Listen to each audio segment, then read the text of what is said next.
Hello friends, आज की class ISC, NCERT, NDA और सीडीएस के बच्चों के लिए है। जो भी 12th क्लास में बच्चे हैं आईएससी और एनसीईआरटी के, इसके अलावा एनडीए सीडीएस के बच्चों के लिए डिफिनेट इंटीग्रेशन, सब में ये क्वेश्चन पूछे जाते हैं। आज जो डिफिनेट इंटीग्रेशन के जो भी हम क्वेश्चन उठा रहे हैं वो सारी आपके 12th क्लास में भी आते हैं, एनडीए और सीडीएस में भी आते हैं। आज हम आपको इसके बारे में बताएंगे, डिफिनेट इंटीग्रेशन के जो भी इसकी प्रॉपर्टी बीच में यूज़ होंगी क्वेश्चन को करने में, उसके बारे में हम बता रहे हैं और इनको हम क्वेश्चन को हम बता रहे हैं। करिए, आप देखिए, इसको करने से आपका 12th का पेपर तो निकलेगा, साथ में एनडीए और सीडीएस का भी पेपर हो जाएगा। जो बच्चे 12th में रहते हुए एनडीए और सीडीएस की तैयारी कर रहे हैं उनके लिए बहुत महत्वपूर्ण है। और साथ में अगर आईआईटी की, अगर आप लोग अगर चाहते हैं, कुछ बच्चे 12th में होते हुए कि हम आईआईटी आगे या जेई टिप्पणी निकालेंगे, तो उसके लिए भी बहुत फ़ायदेमंद है। करिए अभ्यास, करत करत अभ्यास जड़ मत हो सुजान। करिए अभ्यास, हो जाइए बुद्धिमान। देखिए, इसके साथ पहला क्वेश्चन हमारा ये है, जीरो से इंटीग्रेशन 0 से 1/2 लिमिट है। ये लोअर लिमिट कहलाती है, अपर लिमिट कहलाती है। ठीक है, फिर उसके बाद x sine inverse x dx upon √1 - x²। इस क्वेश्चन को निकालने के लिए हमें डिफिनिट इंटीग्रेशन की आपकी जो 12th में प्रॉपर्टीज़ दी गई हैं उनका यूज़ करना होता है। तो सबसे पहले हम इसका सोल्यूशन लिखेंगे और उसके बाद हम इसको नेट कर लेंगे। आई इक्वल टू इंटीग्रेशन 0 से 1/2 x sine inverse x d x whole upon √1 - x²। ठीक है, अब यहाँ पे एक प्रॉपर्टी आती है, पहले लगाएंगे। पहले तो हम इसको जो है इसके लिए हमें कुछ मानना पड़ेगा, जैसे नेट या पुट कर लेते हैं। आप लिख लेते हैं put sine inverse x is equal to theta. तो क्या हो जाएगा, sine theta is equal to x. ठीक है, और इसके बाद इसका डिफ्रेंशिएशन करेंगे तो क्या आ जाएगा, minus cos theta, sine theta minus cos theta D theta is equal to d x. ये निकल आएगा क्योंकि एक्स का यहाँ 1 हो जाता है।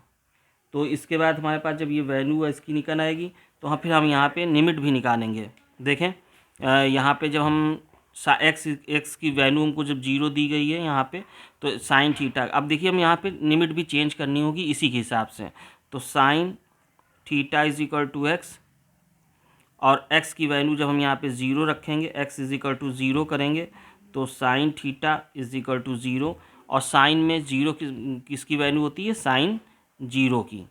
तो साइन 0 की वैल्यू आ जाएगी, तो थीटा इज इक्वल टू 0 हो जाएगा। ये हमने x पे निकाल ली। दूसरी लिमिट निकालेंगे फिर sine x is equal to 1/2 पे। इस पे जब निकालेंगे हम, तो साइन थीटा इक्वल टू 1/2, और साइन पे 1/2 साइन 30 की वैल्यू होती है, यानी π/6। तो साइन साइन छूट जाएगा, तो थीटा इज इक्वल टू π/6। ये हमारे पास दोनों लिमिट आ गई। अब जब ये लिमिट हमारे पास निकल आई है, तो इसके बाद में हम इसमें क्वेश्चन में इसको पुट करेंगे। देखें, तो इसका जो डिफ्रेंशिएशन, ये तो प्लस है इतना, और फिर उसके बाद हम इसको क्वेश्चन में पुट करेंगे। तो हमारी जो जहाँ पे 0 जब लिमिट थी, तो अब 0 पे हमारी कितनी आ गई, 0 ही रहेगी। तो हम यहाँ पे 0 रख लेंगे। लेकिन 1/2 जब हमारी लिमिट थी तो कितनी निकल के आ गई, π/6। तो यहाँ π/6 हो जाएगा। फिर उसके बाद हमारा जो क्वेश्चन था एक्स के लिए, तो एक्स इक्वल टू क्या था, साइन थीटा था।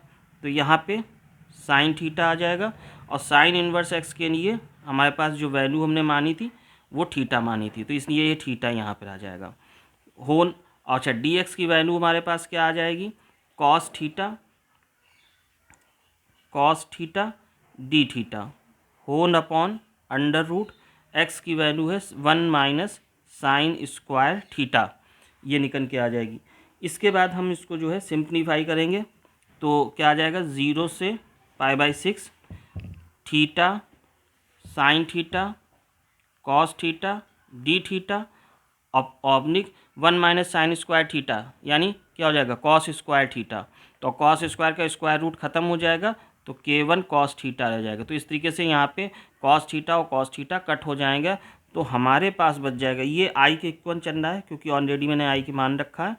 तो यहाँ पे आई के इक्वल आ गया, और फिर ये आ जाएगा 0 से π/6 और theta sine theta D theta.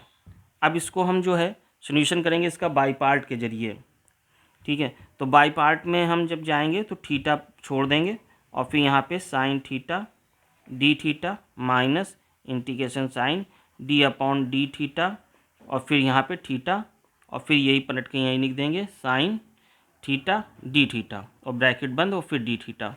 अब इसके बाद थीटा साइन थीटा का integration minus cos theta minus फिर ये इंटीग्रेशन इसका 1 हो जाएगा और इसका minus cos theta D theta minus इसका फिर से आ जाएगा और ये जो माइनस है निकल करके यहाँ पे प्लस हो जाएगा, ये माइनस पीछे cos theta theta cos theta एक ये आ गया और माइनस माइनस प्लस और कॉस थीटा का इंटीग्रेशन फिर अब कर लेंगे अगले स्टेप में।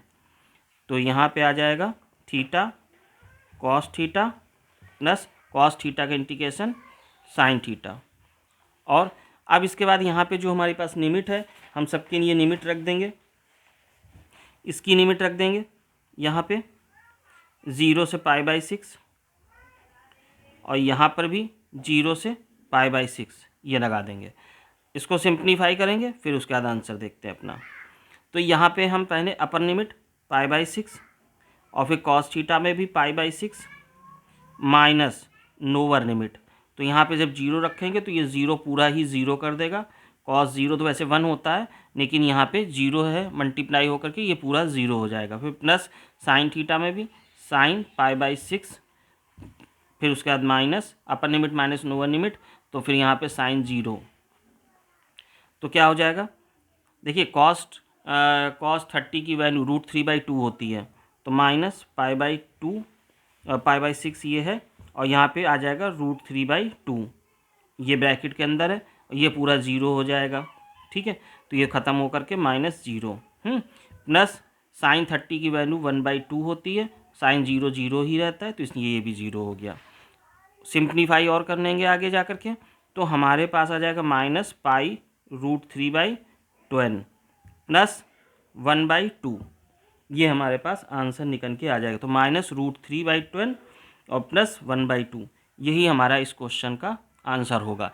ये उन सारे बच्चों के लिए है जो लोग ISC 12th class, NCERT 12th class, NDA CDS की जो एग्ज़ाम्स देने जाने हैं, परीक्षा देने जा रहे हैं, उनके लिए डिफिनेट इंटीग्रेशन का क्वेश्चन है।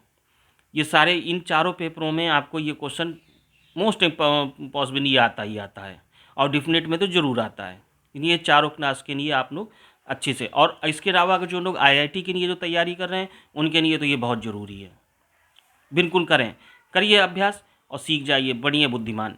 कहते हैं ना हम करत अभ्यास जड़ मत हो सुजान, तो सुजान हो जाएंगे, बुद्धिमान हो जाएंगे, समझदार हो जाएंगे। करिए अभ्यास। मैथ्स में देखिए अभ्यास करना होता है। कोई हम आपको स्टोरी इसके अंदर नहीं सुना सकते अलग से हम कोई स्टोरी सुनाएंगे हम आपको रोकने के लिए तो आपका समय किन होता है। इसलिए हम बिल्कुल सीधी बात हम अपने टॉपिक पे करते हैं। हमेशा हम कहते हैं मेहनत करनी पड़ेगी। हम कभी नहीं कहते कि नहीं आपने एक बार पढ़ा और आपको आ गया सब कुछ, आपको दोबारा पढ़ने की ज़रूरत नहीं, आज के आज पेपर निकल जाएगा ना, कभी नहीं ऐसा हो सकता। जो नहीं मेहनत करेगा उसका नहीं निकलेगा पेपर। इसलिए मेहनत करिए, अभ्यास करिए। और हमारा जो चैनल अगर आपको समझ में आता है तो आप उसको सब्सक्राइब करिए, शेयर करिए, कमेंट्स करिए। मैथ्स सो इजी बाय अनुज सर के नाम से है। ओके।